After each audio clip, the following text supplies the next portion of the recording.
এখন যে নতুন ওয়ার্ডটি নিয়ে আলোচনা করব সে ওয়ার্ডটি অত্যন্ত পরিচিত, প্রায় ব্যবহার হতে দেখা যায়, কিন্তু এই ওয়ার্ডটির সঠিক বাংলা অনেকেই জানে না।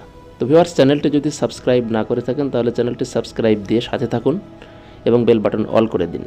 হাইব্রিড শব্দের বাংলা অর্থ সংকর, অকুলীন, বর্ণসংকর, উচ্চ ফলনশীল, দোআঁশলা। হাইব্রিড শব্দটি adjective.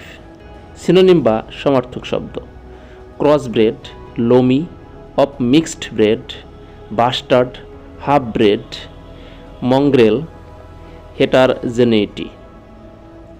Sentence: the hybrid from a donkey and a horse is called a mule. একটি গাধা ও একটি ঘোড়া থেকে একটি সংকর, একটি খচ্চর বলা হয়। তো ভিউয়ার্স, এটাই ছিল মূলত এখনকার ভিডিও। ধন্যবাদ।